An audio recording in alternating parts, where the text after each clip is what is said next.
Hi, my name is Ashleigh Lello. I'm going to be on Rebuilding the Beast with Festus, and we're going to talk about my process of bioemotional healing, of overcoming physical and emotional trauma. Hey guys, welcome to Rebuilding the Beast. I'm your host, Festus, NBA player turned podcast host. And on this show, I'm going to have a lot of my inspiring friends come on to share with you their rebuilding journeys. I hope you can take the tips from their lives and apply it to your life as well. Oh, and don't forget to hit subscribe, like, comment, share with a friend. All the things. All right, I'll see you guys soon. Ashleigh, welcome to Rebuilding the Beast. As you can see, we are all jokes over here. It's fantastic. Humor is essential in life. So thanks for having me. No, thanks for joining. And you're calling from Utah. What's it like over there right now? Hot, really hot. We're in a drought, high temperatures. So we get kind of the extremes here, like extremes in winter and extremes in summer. But we also get beautiful spring and falls. So you got to take the good with the bad always, right? I got to come check out Utah at some point. That's outside of basketball. We always come there. We're in Salt Lake City, but we're there when it's cold. Nobody wants to leave the hotel.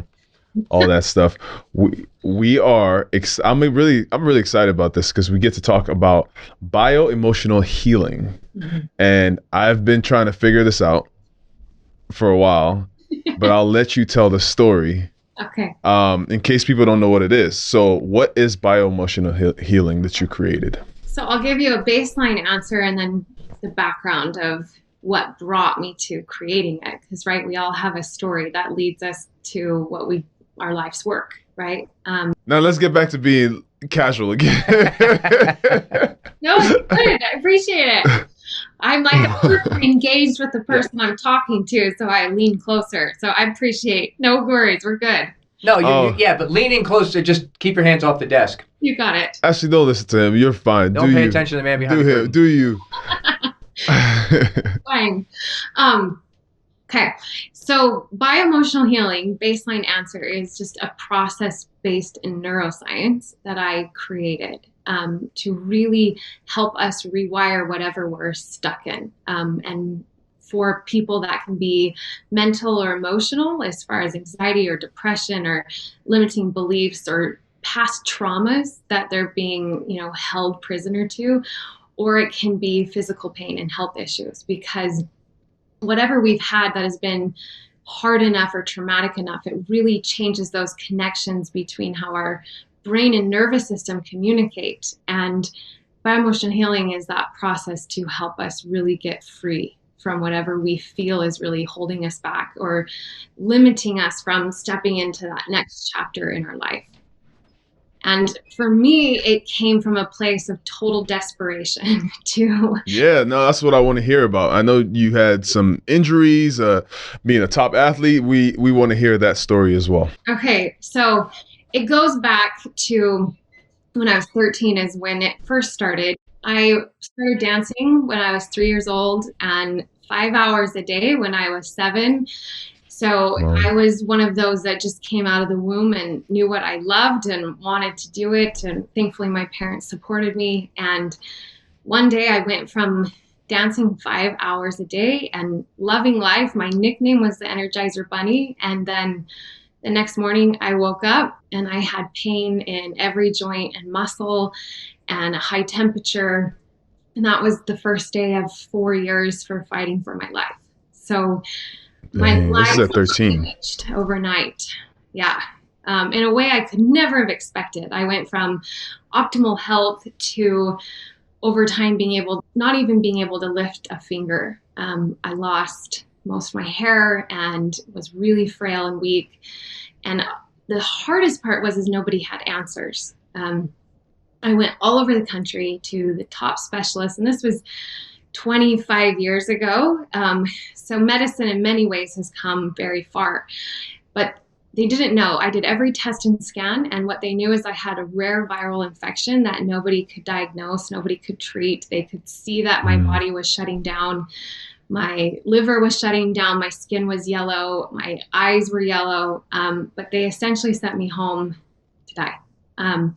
I had a doctor come in and tell me that I would never dance again, never have children, never get married, never live a normal, active life. And the sooner I accepted that, the sooner I could come to terms with my reality. And they actually sent in a psychologist to talk to me because I wasn't accepting of my essentially terminal illness, I was being told. And I remember looking at the psychologist and I said, nobody knows how sick I am but me. I can feel it. But what I feel deep down inside is that if I walk out of here believing that I'm going to die, then all chances of survival are gone. And so I made a choice. Wait, this is you as a 13-year-old saying this? Yeah, actually. Wow. And I credit my mom because when the doctor and the psychologist said this to me, she actually gave me space to respond how I wanted to, because I know my mom's a fighter and I could feel from her, but I realized later what a gift that was to give me the space to decide how I would react to what I was just told. And I just thought, there's a chance I could die, but if I'm going to die, I'm going to go out fighting with everything that I have. And that really was Ash, of me understanding how amazing our brains are and our mind-body connection and how intricately connected they are, because it was a long road. I had a time frame I was afraid to even go to sleep at night because I felt like if I surrendered conscious control to my body, that I wouldn't wake up the next morning. Pretty traumatic to live like that for 4 years. But that's when I really understood how powerful the body listens to what we think and what we believe. And it helped save my life, in addition to finally finding some people to help me. But that was a 4.5 year battle. Okay. You were 13. 13. They gave you a diagnosis and they said, you won't survive. You won't be a mom. You're not going to be married. And I'm not going to ruin the movie. Yeah, I'm going to ruin the movie. You're now a mom, you're married, and you're still here. Yes. And so this is the point of this podcast is I want to go back and I want to rebuild this beast. You're a beast, by the way. I'm giving you the title now. I'll take it. And so take me through this time and that 4-year journey. So at this point now you talk about being scared to fall asleep, but what are you experiencing at this point? I know you talked about migraines and some illnesses and some body pain, but what is that like? What is that as you are manifesting? You're saying I will be better than I am now. What are you feeling? Oh, I had pain in almost every joint and muscle. I had what felt like shooting back pain, shooting head pain, abdominal pain, head dizziness. But the worst of all was absolute fatigue, that some days I didn't have enough strength to even talk.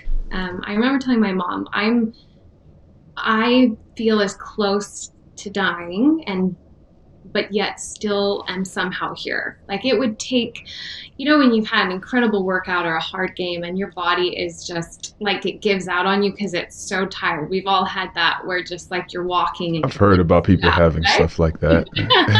Not you. But my body used to ache in exhaustion to just lay still. Like it took so much effort to just be there. So every day, I would have to hoist myself up on my bathroom counter to look myself in the mirror, which took a lot because I actually really hated that reflection because I went from so strong and vibrant to so frail and weak.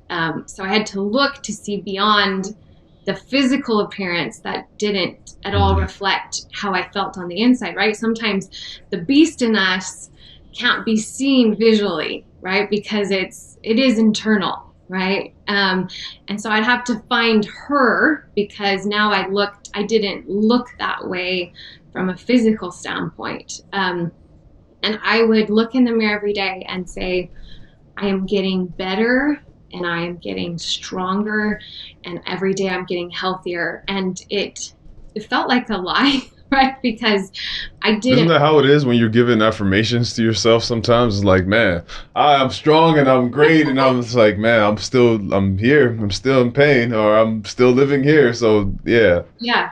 that Well, took a lot for a 13-year-old. Where do you get that from? you know, I was born stubborn. I think it's helpful to have something that drives you. So dance obviously Hmm. pushed me to have discipline, and I loved it so much, but also I was raised with a lot of faith and belief in God, and a belief in our purpose here on earth being bigger than us, and a purpose. And I just felt instinctively that my purpose wasn't to come here and then die at 13. And so that was for sure the most solid foundation that kept pushing me forward, when it would have been easier some of those nights to just fall asleep and surrender to how sick I was.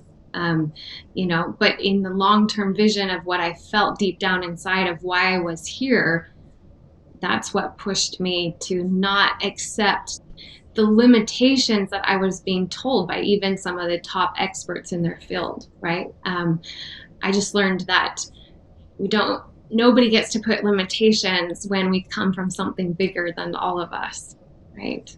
We get to create our own worlds for sure. I mean, there's a quote about, like, I think Einstein had a quote, something about insanity.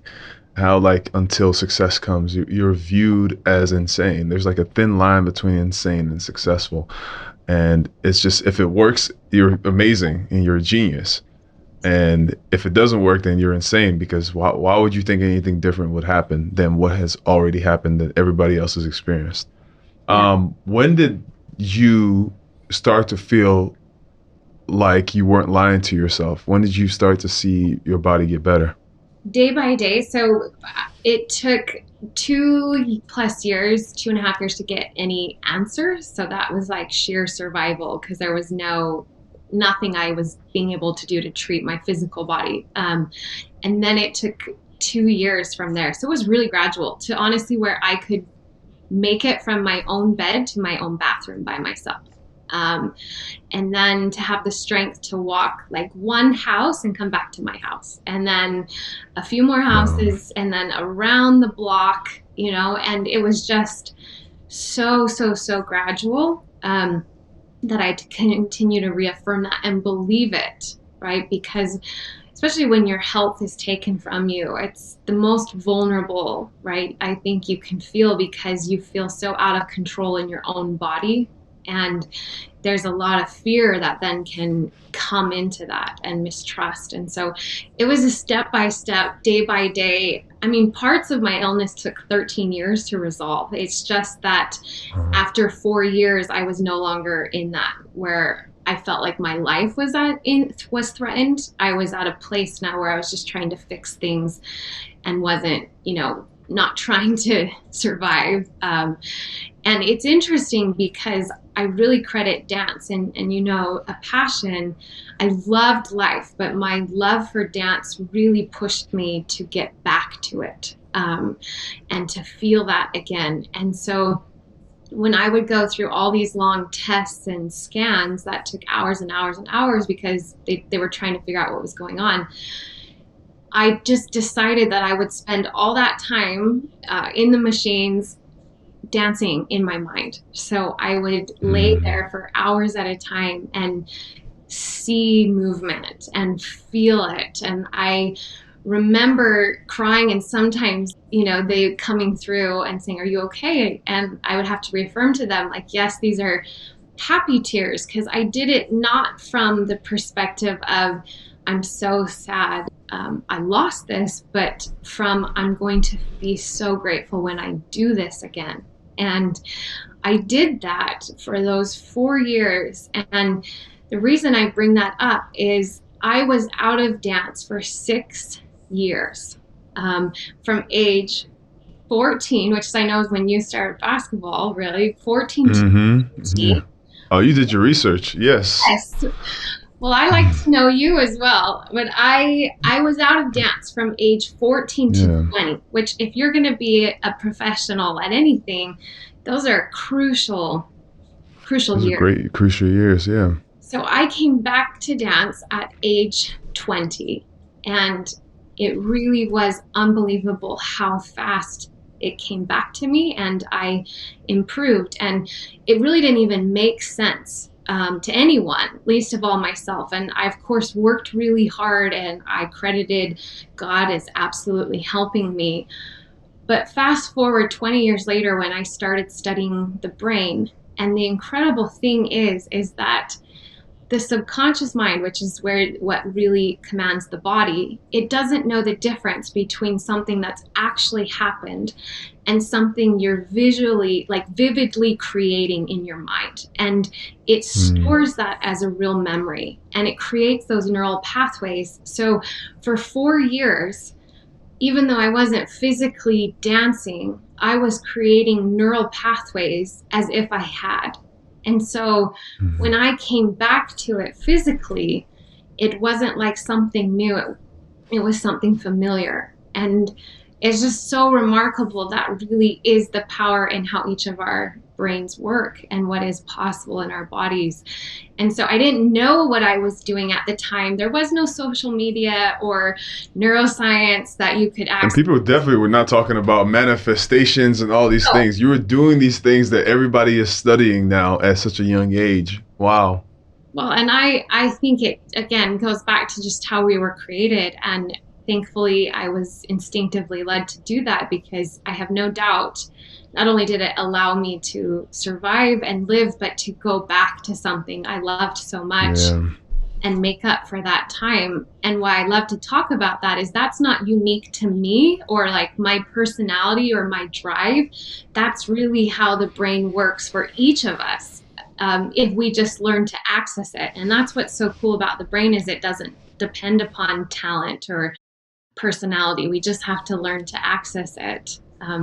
So after 6 years gone, I went back to dance, and then had a really amazing professional career, riddled with a lot That's of crazy. You still became a professional dancer after all that time lost. And a lot of it credited to you persevering through your rehab and everything you had to go through with being sick, but also mentally keeping that in your mind, like, yo, I want to do this. And you're always picturing, you're imagining. There's actually there's a study they did with basketball. There's a study they did with basketball where they had 3 groups of people, and one of them are people who shoot free throws every day. Another group of people, they just sit and they imagine, and they create it in their minds. And the third group takes a break, right? And it's like they came back, and the group that shoots free throws every day and the group that was imagining, it was off by like 0.5% or 1%, right? As opposed to the group that wasn't shooting anymore, that fell off. And so this idea was that the same thing you just said about the fact that your brain doesn't understand. It goes both ways though. Like with trauma, your brain doesn't understand. Like you keep thinking about the traumas, it's like it happened like right now. Like you keep bringing it up in your mind. And on the other hand, if you keep affirming yourself, if you start thinking about the things that are coming in the future, that's why that's why sometimes I think in my brain, like, yo, we really are creators of our own universe, because what you think about is what you become. Yeah, absolutely. And on that note, it's interesting because I simultaneously had a lot of trauma that I wasn't aware of consciously, because I was so driven to succeed that going through what I didn't really give space to what I really was going through. And so I had this fear and really some PTSD around my body, and nearly dying for 4 years, that was running at a deep level and influencing me, not in the way that I was living my life, because I was like seizing life, but holding a lot of tension in my body and trauma. And that's what I really realized when I then fast forward had my second hip surgery, and it failed and launched my whole body into chronic pain. And then What age is this? So that was 5 years ago. So I was 33 and went through another The total life. surprise on my face right now. Okay, that's good. That's great. Wow. So yeah, 20 years later from my original life altering experience, I had a second one that now wasn't fighting for my life, but I was fighting to walk. I had a 2-year-old daughter that I could no longer hold or get on the ground and play with. I was struggling to hold a book strength-wise and nerve pain throughout my whole body. And that's when I realized I had to take it upon myself to figure out what was happening in my brain and nervous system, because they were telling me now, it was like so deja vu of, I'm never going to dance again. I'm never going to be active. I'm a chronic pain patient now.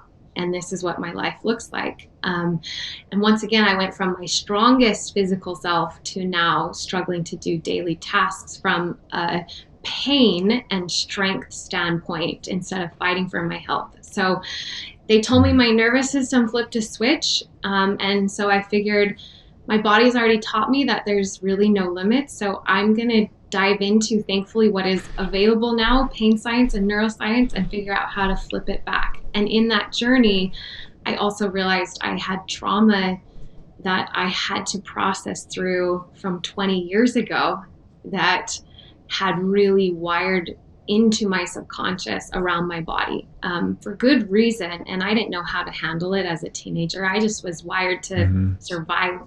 So all of it matters, and they all contribute to who we are and how we feel and how we think and how we respond.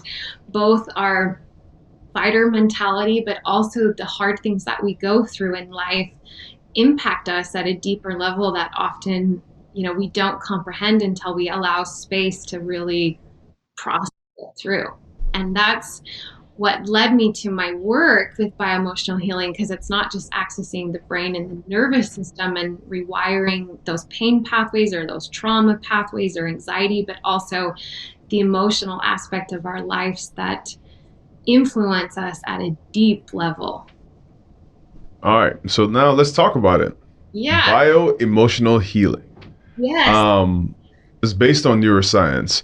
Can you explain how you came up with it and how it works?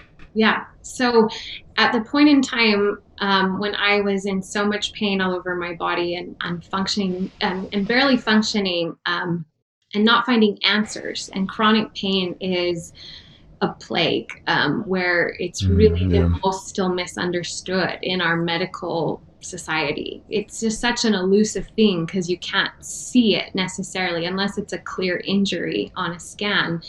Pain is this invisible thing that just can spread throughout our body. And so when I was going and working with experts on all sides, what I realized is nobody had a process of how do I work within my own mind and body to calm down the threat response around pain, around past traumas that are now influencing my pain, right? Around the emotions and thought processes, not only of now, but of the past. Because pain, the more pain you have, the more your brain nervous system get wired to create more pain. And that's the same for anxiety or other things that we just all struggle with. The more we struggle with it, the more those neural pathways get established. And that's why it's hard to find your way out of it. It essentially becomes the default mode of how your brain and nervous system communicate. And then you have an outside stressor, like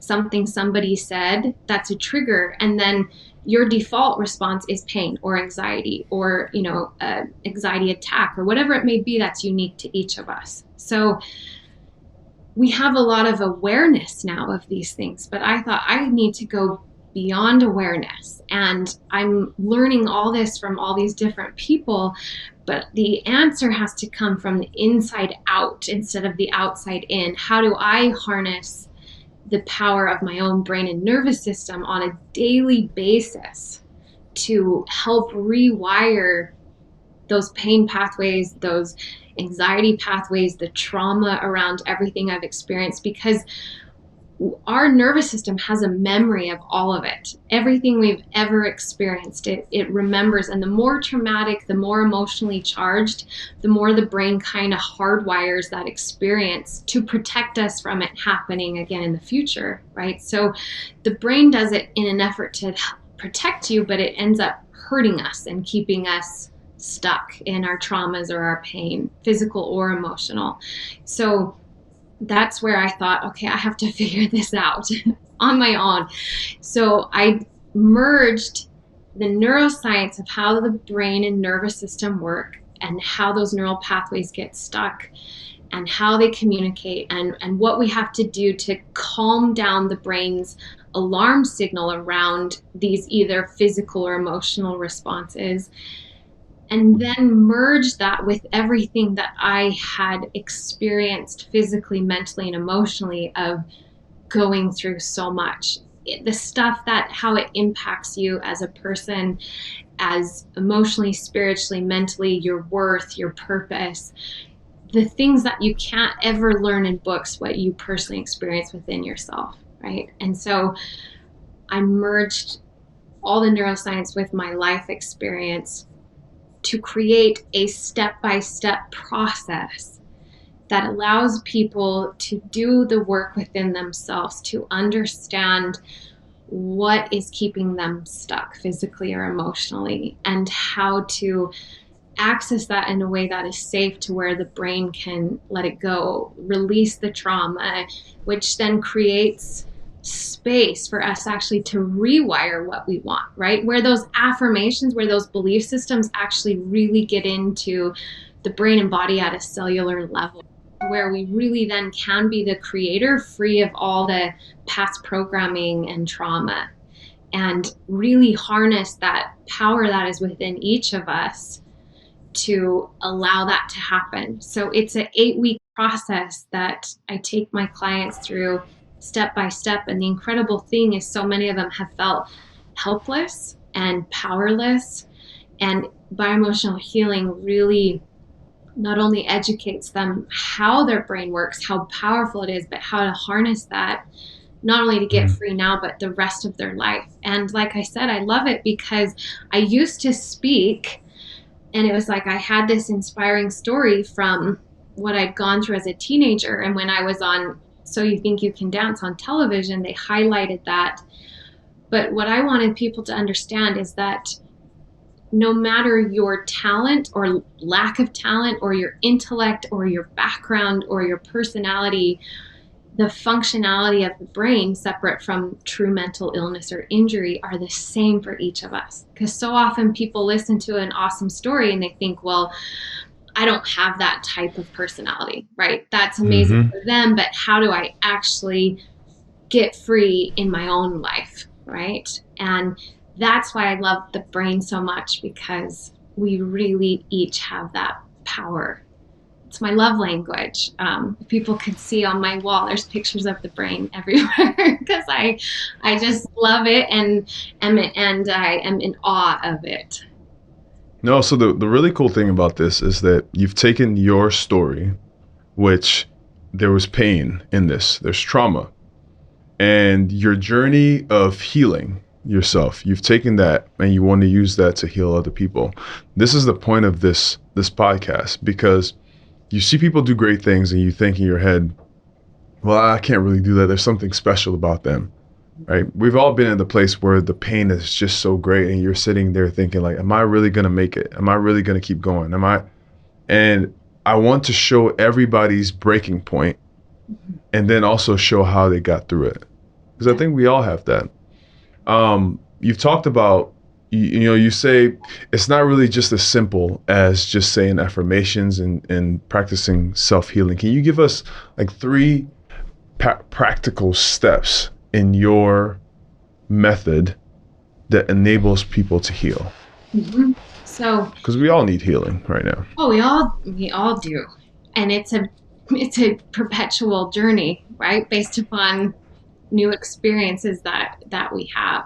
So first of all, it's hard for affirmations to get in when there's an old program that is constantly running, right? Meaning, so and this is talked about really expansively now, just becoming aware of what the conversation is within ourselves, right? So instead of just believing what we think in our head, which we all have negative thoughts, the brain is wired for negativity for survival reasons.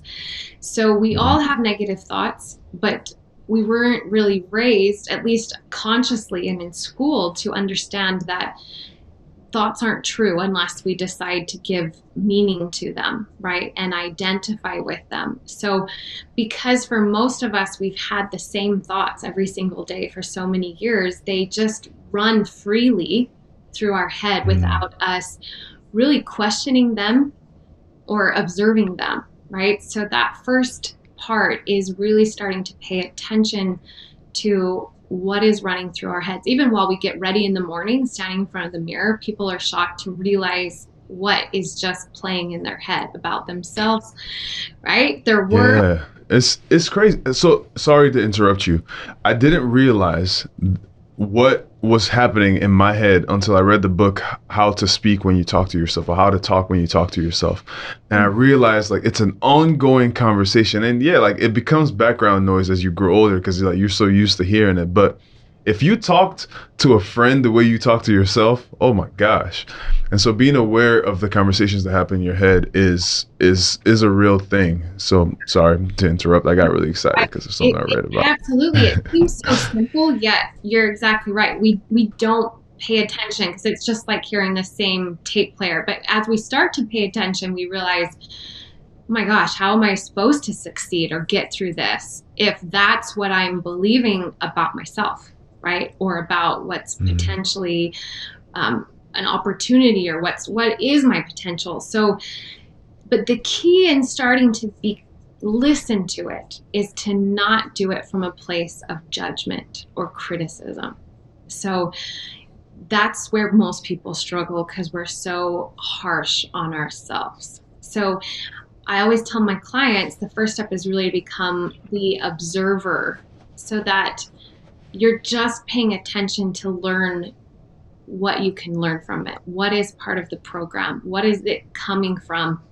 What maybe are the messages of trauma or forgiveness or letting go or releasing that? You know, we all stuff things down, and sometimes we have to in order to survive because we have limited resources to get through what we're getting through. But all of that doesn't go away. It just stores to come out and influence us in another way, right? In another day. So paying attention to what's happening within us from that observer role allows us to not criticize or get attached to it, but actually learn from it so we can understand what is that program or blueprint that is running within us. That is our deeply held belief system about ourselves and our worth and our life and our capability. So that first step is that awareness, but it has to be done with that sense of observing and not criticizing or judging,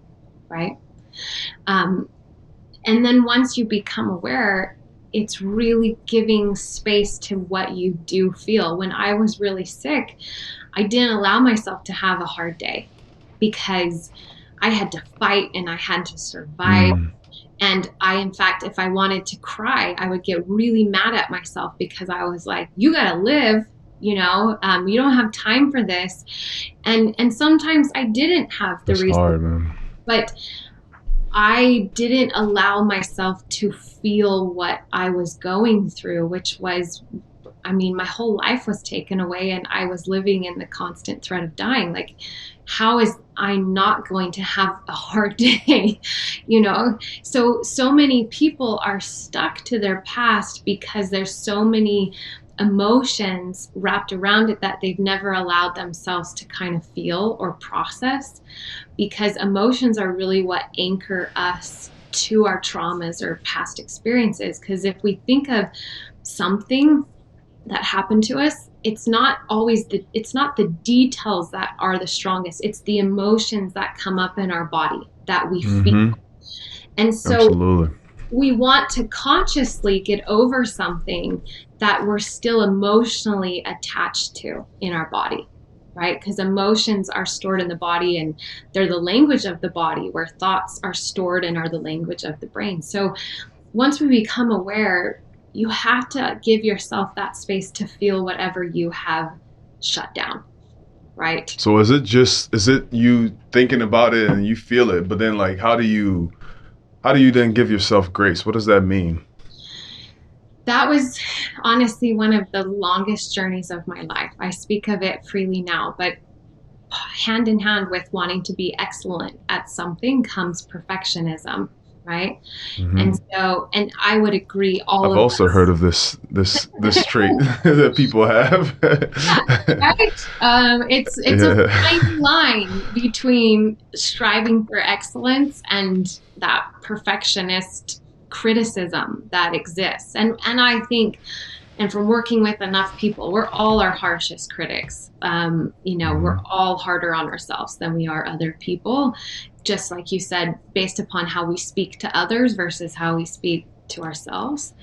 But that criticism and judgment for yourself is also what anchors you to these past experiences, because you're holding resentment. You're holding, a lot of people have a lot of regret based upon what they did or didn't do or how they handled it. All of that anchors us still to that experience. So I had to, through a lot of work, and a part of the deeper work that I do with people too, is really learn to hold that space of self-compassion for myself, for what I went through when I was younger, for making the decision to have the surgery that changed my whole life, right? Because nobody made that decision but me.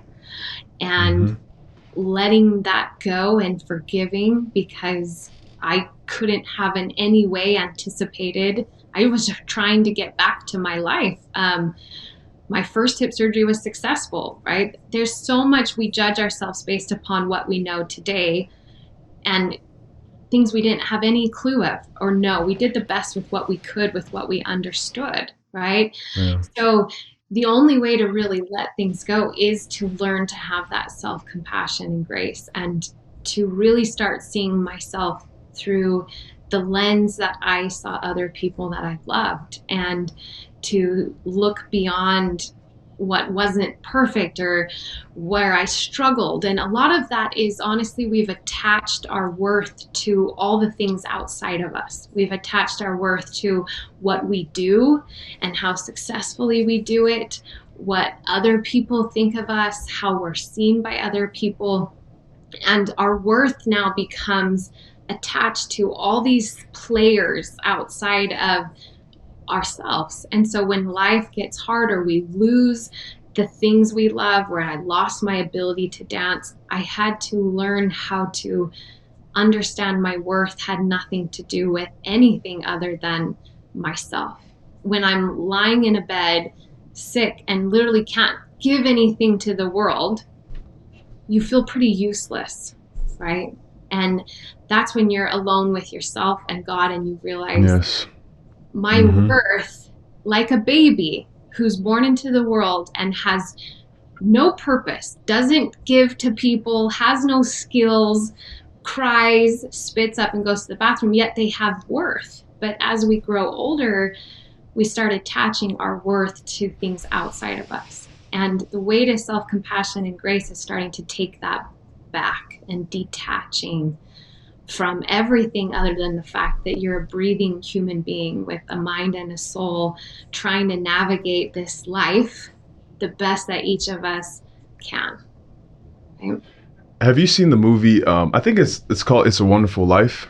Yes. Yeah. I saw that movie for the first time 2 years ago, and at this time I had surgery, and I'm sitting on the couch. It's the same thing that we're talking about, where you feel like, man, like I'm not worth. Maybe you don't feel like you're useless, but you feel like I'm not worth as much right now because I'm not as useful. Yeah. And I watched this movie, and it's the movie where the guy he's suicidal, right? And he says, like, I need to be out of here. I need to leave here because my life is useless. And so this angel shows him what everybody else's life would look like if he wasn't there. And the purpose of this movie is there's nobody that's useless. My dad says this all the time. Nobody's useless. There's something that you're doing you don't even understand. There's other people who are watching you. Like, you're just smiling today. You have no idea what you did to that person that you smiled at, and what their life, what the rest of their day is going to look like because of that. Nobody's useless. I think about that now. Like, yes, like I attach my own self-worth to my success on the court. Yeah, it happens when you start to do something, you start to be successful. Now that's your thing. Now I am a basketball player. Now I am a health coach. Now I am an athlete. Now I am a successful scientist. But then when you lose that thing, then you go through this period of like, what am I? Mm-hmm. I only say that to say this process of not letting yourself get attached to worldly things is an ongoing, lifelong process, because no matter what, you're always going to find yourself trying to get attached to a label. I had some friends the other day who are parents, and they were like, man, like, I feel like I'm messing up as a parent. And it's like, dude, you're a parent. Like, nobody has it all figured out. You're going to do stuff and you're going to mess some things up. But the fact that you're asking the questions about, how can I do it better? There was a dad, he was at a basketball game, and he reacted in a certain way to his son. His son was acting too cool and had a bad game.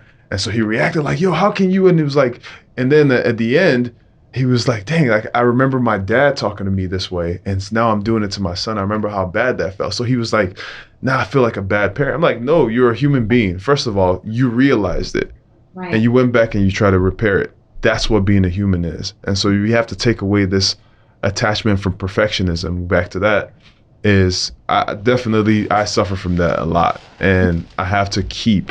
I mean, when I have conversations like this, is so great because I have to keep reminding myself that, you're human, give yourself grace, and just make mistakes and keep moving. The part of being human that is important is the fact that we can always bounce back. So, hence, rebuilding the beast. I love it. And it's like constant rebuilding, right? And I remember when that happened to me with the surgery, I remember having a moment of like, haven't I already done this, right? Like a complete life-altering health crisis. Oh, yeah. And it was like, well, what else can I learn? And then I shifted, okay, what else can I learn? Right? Because it's something I said to my mom when I was younger, is I said, if I'm going to go through hell, I'm going to bring as much heaven as I can. Right. Ooh, wait, hold up now. All right. Yeah. That's a switch up from that. Okay. Right. Wait, say it again. So the people in the back can hear you. The famous Winston Churchill, which I actually majored in history and studied him. He said, if you're going to go through hell, keep going. Right. Why would you stop there? Yeah, that's the one I know. Which is true, but it's the process more than the outcome that really matters in the long run, right? So if you're going to go through hell, bring as much heaven as you can. Right? Hallelujah! Yes! Okay, all right. And I don't know, God planted that on my soul when I was like 13, 14, and I can tell you that has come to me in some of the darkest moments, which we've all had, and I've had, where literally it's like I don't have anything left. I mean, I had times where I didn't even think the human body could feel that much pain at one time and survive it. And the failure I felt as a wife and as a mother to not even be able to lift my own child, it was heavy. It was one thing to lose dance. It was another thing to have the child you were told you'd never have, and now you can't take care of her. And I remember just some of the darkest moments thinking, how do I keep doing this, year after year, and just thinking, okay, I'm in hell. I am in. Wait, don't go past this, because we want to hear about your hell. Tell us the darkest moments. Tell us some of those moments that you were struggling with, what was happening mentally, what was happening around you. So pain, chronic pain, is a type of hell to which there's no escape. Right? So even most people can use exercise as an outlet, right? I'm having a bad day. I'm going to go on a run. I'm going to go lift some heavy weights. I'm going to just go on a bike ride, whatever it may be. It's a physical outlet that we know has a dopamine response and we feel better. Well, when you're in pain, there is no physical outlet other than what is inside you. Like you don't have an outlet to go get out aggression or anger or frustration or get that dopamine response. And there's no escape, right? I'm in pain when I'm by myself. I'm in pain when I'm with my family trying to watch a movie. It robs a part of you every moment of every day because it's always there and there's no escape. And then you're being told there's no answers, and you're seeing all the top experts and they're telling you they don't know. And you keep hearing that, and you have to get back in your car. And I remember just leaving some appointments and screaming in my car, just screaming and thinking, this can't be it. And knowing the battle that I faced, and yet I was not finding anyone who could help me. And that feels very overwhelming and very lonely, and also just like, I gotta figure this out. I gotta figure it out with God. I gotta figure out how we were designed. And I remember I would drive home from appointments because I didn't want to scream in front of my daughter and just screaming on the freeway. And I thought, people either think I'm listening to heavy metal or they're just telling the story of some crazy woman. But because it was a lot. It was a lot. I mean, I am tough and I'm a fighter, but it was a lot to go through again. But now, not as a young child, but with all the responsibility of providing and being a mom and a wife. And I barely slept because pain loves the stillness of the night. So, man, and then with no sleeping too, it's like that one in itself will keep you there. That keeps that stress there. It keeps, oh man. Well, and yeah, I've been there. Demons come out in the soul, right? When you're alone in the middle of the night and you can't find sleep. And I remember, in honesty, I had a very strong painkiller left over from my surgery, and I'm very grateful for who I am, because I can see how easily people in pain can be led down a scary road, right? To just try to find relief from the pain. But I remember one night I had one of the strongest painkillers left over from my surgery. I was so desperate. I hadn't slept through the night in like 3 months. And I took it, and it did nothing to my pain, because I had nerve pain. And that is a very scary place to be, to where some of the strongest pain medication feels like water. And those were one of the moments where it was like, I don't know if I can keep doing this, right? Living in this hell while also trying to figure out how to get out of it and having no answers or solutions. And those were the moments of resolution and surrender to the timing and the how, and to that belief system that I was created for something greater than to just live in this hell. So if I'm in the hell, what do I do to bring some heaven? Right? And that, bring that back around. Yeah, it's daily re-decision, right? It's a daily recommitment to continue forward one day at a time. And you know, something that also drove me is that, well, what happens if you quit, right?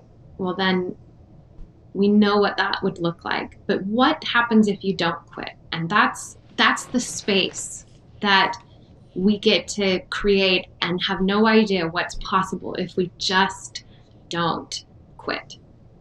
That's the question I used to ask all the time. I was like trying to figure out, like, what's the worst possible thing that can happen? If you quit, what does that look like? If you don't quit and you keep going, what does that look like? And I ask myself that all the time. Like, there's this space in between something happening, the stimulus, and my response. Every time, like, so for example, right, it happens weirdly during my day. So like, you're driving, something happens, somebody flips you off, right, when you're on the road, and there's a space between like, this thing happened, I'm about to mess him up, or this thing happened, like, what do I have to do with this? What does he have to do with me? What do I have to do with him? I don't care about this. And there's that little space in between where I always have to check that demon and be like, yo, like, my brother has this thing that he told me one time that actually changed my whole perspective on external stimuli. He said, if somebody tries to give you something and you don't take it, who does it belong to? And like, now, like, ever since he told me that, every time something happens, like that one second between my response and the thing happening, I'm always like, what does it doesn't belong to me. Like, why do I have to take the world in? Like, why do I have to find a way to become the victim or the aggressor in the situation? I just lead with love. And that is also for me, myself. When something happens to me, like, I'm not the worst person in the world. I'm not a mess up in that situation. You know how all these things that we say to ourselves, nah, like, dude, it happened. I'm human. I laugh and I keep moving. Right. You know, but we progress. Yes, we keep progressing. We keep moving. You owe me one more though. Okay. So we think about the inner dialogue. We give ourselves grace. Right. You owe me one more thing that we can do to help to heal ourselves. And then when we talk about the mind and the body in your process. Yes. So that's then where, after those two steps, we have space for what we do want to be true. So that's where we can do the wiring of what we do want, the programming of what we do want. So questions are powerful, right? So whatever, just like you said, worst case scenario versus best, is asking that question, something pops into our head. Well, something that's powerful to ask us is, do I want that to be true? Right? If I have no worth, I'm not lovable, I'll never succeed, I'll never be healthy again, I'll never do this again. Okay, do I want that outcome to be true? Almost always the answer is, well, of course not, right? It's a resounding hell no, usually. So then we say, well, what do I want to be true? And then that's where we focus our energy, efforts, attention into what we do want to be true. And that's where we harness the brain's power into thinking the thoughts and taking the actions, because it has to be both. A lot of people are like, just think and therefore it is. No, think and act and therefore it is, right? So how do I think the thoughts, but also what do I have to do in my life? What are the actions? What are the boundaries? What do I have to change in my environment, in my habits? Because it takes both. The brain's not going to believe something that then you're doing the opposite of in your behaviors, right? So the third step is actually going to work and taking the action, both with our thoughts and our behaviors, because what we know is what we focus on, the brain focuses on. And therefore, it will actually support us in the outcome we do want, versus the more we focus on the outcome we don't want, the brain will seek evidence to validate that. That's just how it works. That's how it's wired, because we have so much information every day. Whatever we focus on and believe, our brain will seek evidence for. So that's where we start to harness the brain's power to not keep us stuck, but to actually help and support us to get on the path to the outcome that we actually want. So give me examples, and thank you, by the way, for sharing that. Give me examples of people. I'm sure you have stories of people who you have helped along the way, because that is really important for people to understand what this has done for others. Yeah, and that's where I'm going to get really emotional, because it's a real blessing and privilege to watch and be a part of people healing their life. And the incredible thing is they do it, right? I show them the path and the process, but they do it. And that's incredibly empowering for people who have felt powerless, right?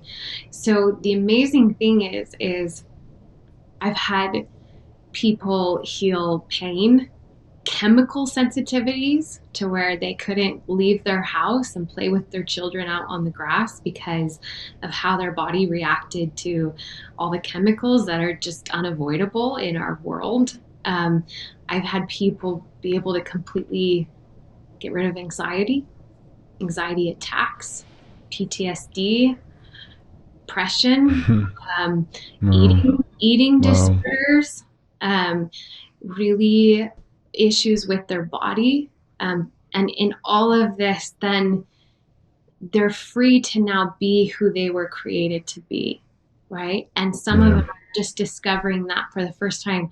And what's beautiful about it is that what I've learned is through what makes this so amazing and how we were created is that the process works no matter where you're stuck. If it's physical pain or emotional pain or trauma, this works. It's about really harnessing the power within to set you free of what's keeping you stuck. And what I believe, and I've heard you say as well, and this is what this work is about, as is your podcast, is getting people free to now be their highest, most powerful self, to be the light in the world that they can only be. And that's why I tell my clients, you go now and be the light in your life and impact the people that only you can. And we need that. We need that more than ever, because just the world increasingly, and we are seeing that with suicides and depression, anxiety, that we're just worthless and we have no worth. And when people can stand in what I believe is their God-given power that is unique to them, then the impact has such an incredible ripple effect. And that's Wait, give me. Sorry, I hit the table. I'm in trouble now. I'm really hard here to not hit the table. You drive the editor nuts when he goes to take all those sounds out. But go ahead. Just say, I'm sorry, Kate. We okay, so can you give me an example of a story where a client was healed? Is there something that sticks out to you? Yeah, actually, one that's really amazing is I just worked with a client in Denmark who's 67 years old, a licensed psychologist, but could never get free of her own traumas from childhood and anxieties that were impacting. So she was able to help everybody else, right? But not herself. And she's this beautiful soul that just was stuck to the traumas in her past. And that was coming out with eating issues, right? That she held her prisoner as well her whole life. And I told her, you're coming to this process, we're not even focusing on eating, even though that seems like the issue, right? It's always something deeper that is driving us towards whatever the behaviors or thought patterns. And her being able to actually now go within and let go of traumas and anxieties. And the reason I share her is she now, at 67 years old, after being stuck for over 50 years, has no anxiety, fear, no issues with food, like freedom. Like she says, she's free to live today versus the traumas from her childhood always with her, right? Always impacting her relationships today, her happiness today, her triggers. The reason why I bring her up is because people think they're too old to change or they've been stuck too long.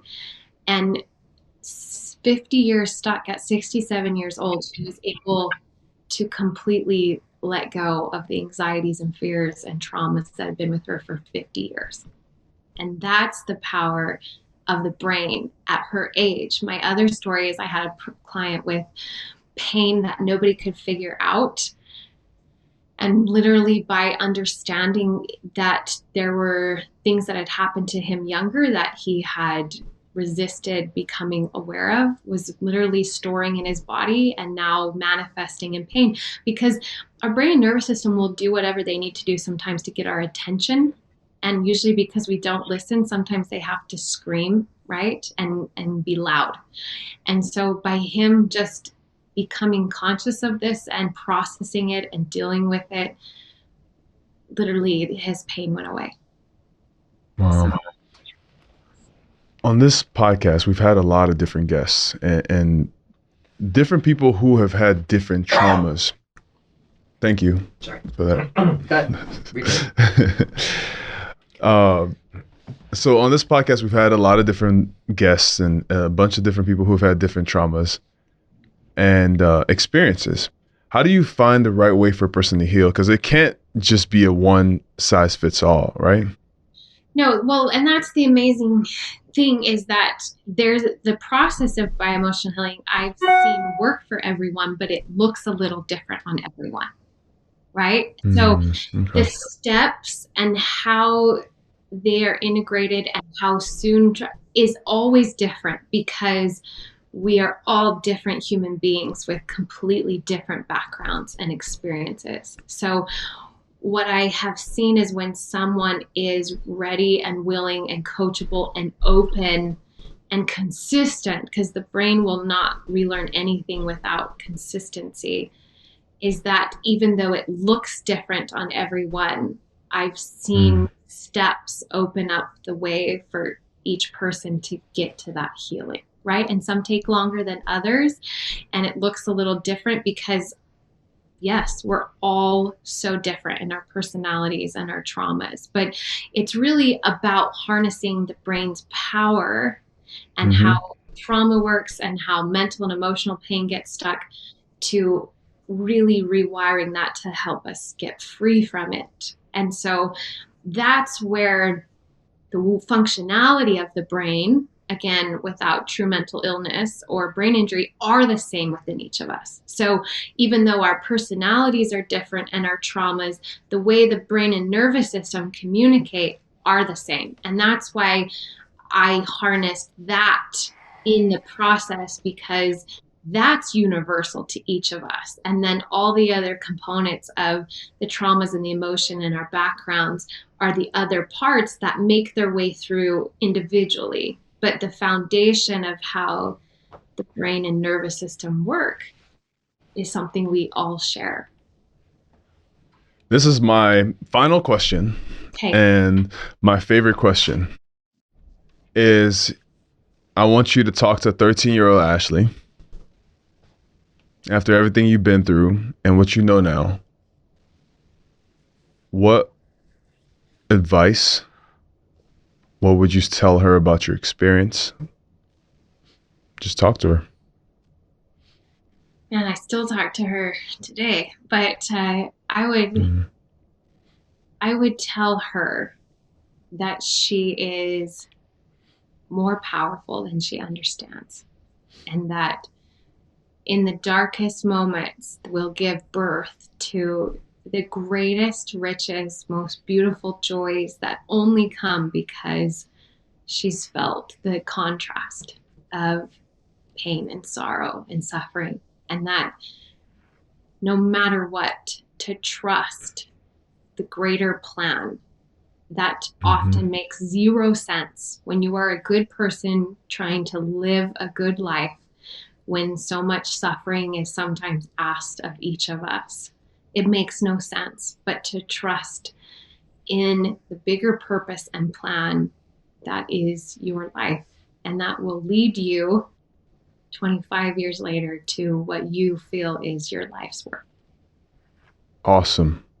Thank you so much for sharing your story. Welcome. Where can we find you? What's your Facebook, Instagram, TikTok, Snapchat, I'm not on TikTok YouTube? yet. I know, I'm late to it there.